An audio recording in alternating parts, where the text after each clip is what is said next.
Okay, may adlaw na tanan. Karon ako isgutan, ganahan ka mo apply sa DepEd for Teacher 1, ganahan ka makabaon sa imong andamon, ug unsaon nimo nga makakuha kag dako nga puntos, tanawa ni ang video. Taas-taas ba ni? Pero pwede ako ning putlon-putlon, kaning post na ako, pero apil ko ni ang video nga kumplito nga taas, then akong putlon-putlon by parts aron specific unsa nga akong gisgutan. Ang ako isgutan kay ang DepEd Order number 7 Series 2023. Nigawas ni pag March 22, 2023. Ug mao ni ang guidelines on recruitment, selection and appointment in the Department of Education.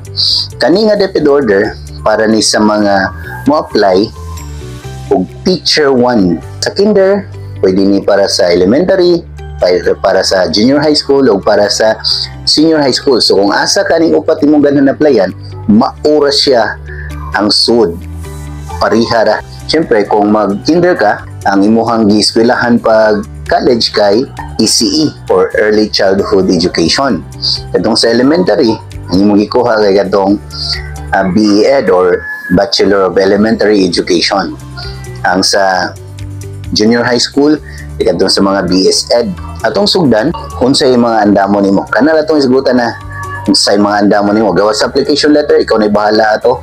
Ako unsaon nimo nga makapuntos ka. Kinahanglan makapuntos ka og bisag 50 points lang, at least 50 points para maka-qualify ka or makasuod ka sa Registry of Qualified Applicants. Inig-apply nimo ana, tagaan ka points, ug kadtong points ngadto gitawag to og CAR or Comparative Assessment Result. Gikan sa result, mugawas ang RQA or Registry of Qualified Applicants. Ang kadto makabot og 50 points ang makasud or maapil sa lista sa RQA or Registry of Qualified Applicants. So ayog ka goal kung gamay lang. Importante makasud ka sa registry. Pero mas advantage yun kung mas dako imong points.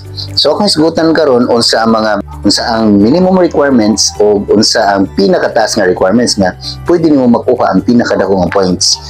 Sige. So na kunom kabutang nga tagaan og points inig-apply nimo. Magusugod ta sa education. So ganahan ka mahimong Teacher 1, ang imong education importante. Graduate ka sa BEd for elementary or BSEd for high school. Mauna ang minimum requirements. Pero kung ganahan dako nga points, kinahanglan na kay master nga 33 units o kinahanglan related na ang imong gikuha nga masteral sa imong applyan. Example, BSEd ka, mo apply ka pag math teacher sa high school. Kinahanglan imong masteral unit, math po kung sa imong applyan. Kinahanglan nagkuyog na silang duha. So nga rin yung makita nga ang pinakaubos nga requirements sa education kay ni graduate ka sa college. Dayon, kung ganahan kag mas dako nga points, at least na kay 33 nga units sa masteral. Ang sunod is training. Unsa nang training? Ang training kay mga specialized trainings na. So pwede ko naka-attend kag mga trainings kinahanglan related po sa imong gi-applyan, labi na sa senior high school. No, kung ni-apply ka og cookery, kinahanglan nimo ang trainings nga certificates about cookery. Nya minimum requirements diha na kay wala. Dili required nga na kay training. Pero kung ganahan ka maka 10 points sa training, kinahanglan na kay at least 80 hours of relevant training. So katong nimo ang documents, dili kinahanglan ang usa ka certificate good for 80 hours na. Pwede na kay napo ka certificates nga each certificate tag 8 hours. So ingana i-accumulate man to. So tanang nga trainings nimo nga related i-pass na gapil aron na kay points. Siyempre kung wala kay trainings, zero imong points sa training, pero pwede ka ma-apply, dili ka ma-DQ kay dili man required ang trainings for Teacher 1. Ang sunod is experience. For Teacher 1, dili required ang experience. So pwede ra gyud mo-apply bisag wala. Pero dako kay points kung naa. Kung ganahan ka maka 10 points sa imong experience, kinahanglan na kay 5 years of experience. Lima ka na 5 years. So katong mga dugay na diha sa private school, advantage kay ninyo kung mo-apply mo kaya ang inyong experience mohatag og dako nga points. Pero kinahanglan ang inyong trabahoan na private school kay recognize sa DepEd kay kanang mga ESL, English as second language ng mga eskwelahan, ang uban na kay dili recognize sa DepEd. So walay points bisag 10 years pa ka din na.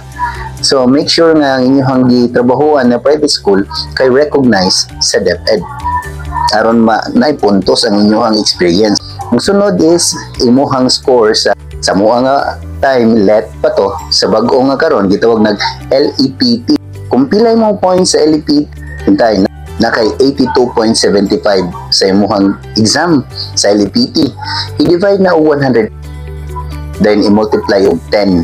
Mauna ang imuhang points para sa rating sa LEPT. So kung nakay 8.275 points, ginahanglan lang para makasud ka sa RQA kay 50 points. So kung nakay 8 points ka pin for 8 points lang, ang kuwang na lang nimo kay 42 points. Ang next kay kaning gitawag og COI or Classroom Observable Indicator. Ang imo rang buhaton na ni kay mo demonstrate ka. So kaning panahon na naay 5 ka buktanahon. Una kay kabaw ba ka mo apply sa imong knowledge, sa imong content nya within na cross curriculum, meaning kung math teacher ka, maka-relate ba na, maka-connect ba ka sa English bisag math imong gitudlo, or ma-connect ba na nimo sa science ang imong gitudlo nga English, or pwede hintay na topic, previous na topic imong gi-connect sa karon na topic mo na within kunya ang across kadtong sa lain nga subject. Naon po nag-appeal kung may iba mo ang teaching strategies sa numeracy and literacy. No, sabi sa mga ka ba nga English ang akong gitudlo, sir, English naman ni, so kinahanglan kabalo ka na, maiki ka na, or kung numeracy ka, maiki ka na. Tanaw na sa nag-observe nimo. Apilon pong teaching strategy sa unsaon nimo nga mapukaw ang critical o creative thinking sa mga bata. May baka mudag pangutana, no? During sa klase, imo bang mapagawas ang una-una sa mga bata? Dayon ganang ikaupat, maghimo og lesson plan. Yang lesson plan natuman ba to nimo sa imong demo? Nya consistent ba imong lesson plan gikan sa objectives hangtod sa imong evaluation? O syempre kanang last kay may baka mahimo og pangutana. Ang imong gihimo nga evaluation sa last, consistent ba sa mga naguna sa imong demo, sa imong gihisgutan, sa imong demonstration. Ug ang last kay itawag yung non-classroom indicator. Ang non-classroom indicator kay tagang pangutana day imong isuwat, imong reflection, no? Mo na gitawag nila o teacher reflection form. Na kay form niya pangutan-on ka, then ngadto nimo isuwat imong answer para makita kung unsa imong buhat nga dili na apil sa classroom. Kaya katong COI para sa classroom to. Kung dili apil sa classroom, mga pangandami lang ning upat ha. Kabaw ka mo maintain og learning environment. Kaduha, mo review ba ka regularly sa teaching practice, sa existing laws, sa code of ethics, kana sa responsibility sa teachers, o gabaw ba ka mo adapt nga ang imuhang kinabuhi mahimong example, no, dignity of teaching as a profession. So unsa na niyo pag-exhibit.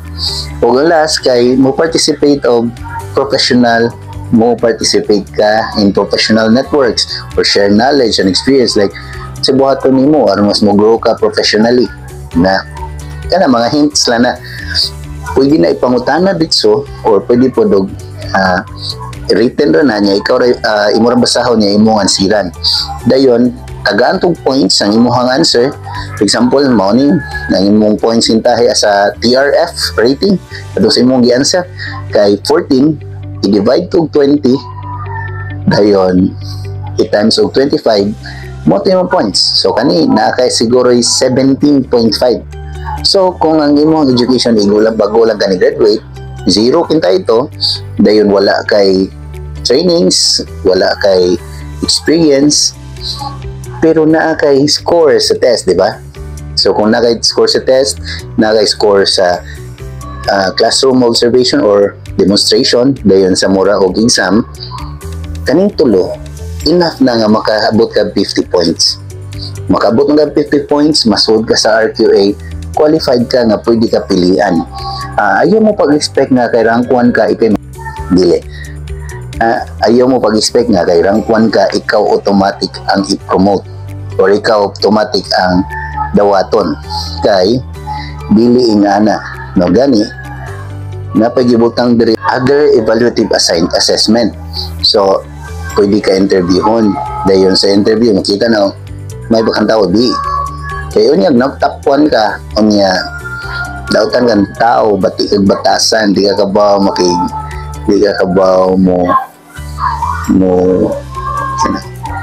basta bati ka batasan.